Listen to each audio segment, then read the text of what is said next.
Hello বন্ধুরা, আজ আমি চলে এসেছি আপনাদের সাথে আবার একটা নতুন ব্লগ নিয়ে।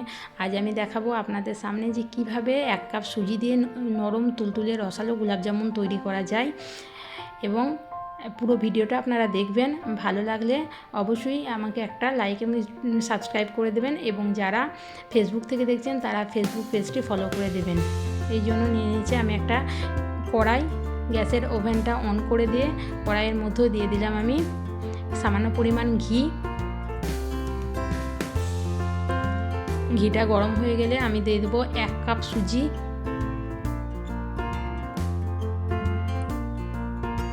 সুজিটা বন্ধুরা সরু দানা সুজি হলেই ভালো হয়। এইভাবে আমি সুজিটা ভেজে নিলাম। তারপরে ওই কাপেরই পরিমাণ মতো আমি 2 কাপ দুধ নিয়ে নেব।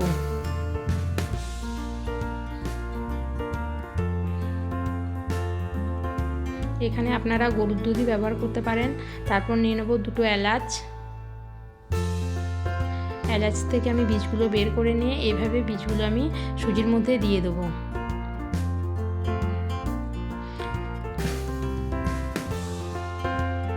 গোলাপ জামুন বানানোর জন্য আমার ডো তৈরি হয়ে গেছে।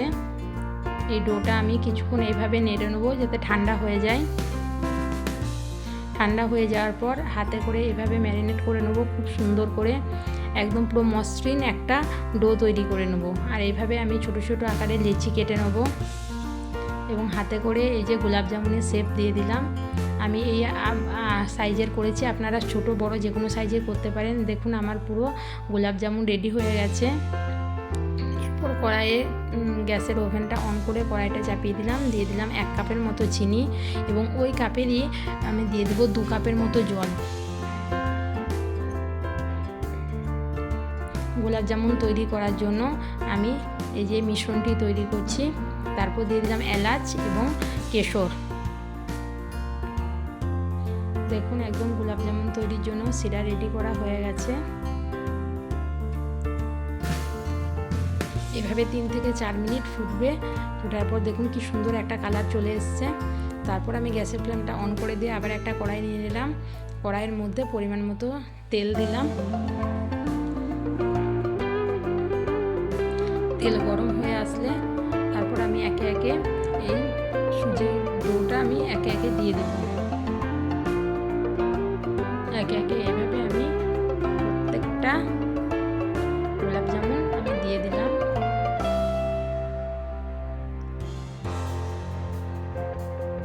আর খুব ঘন ঘন নাড়তে হবে, নাহলে একটার সাথে একটা লেগে যাবে।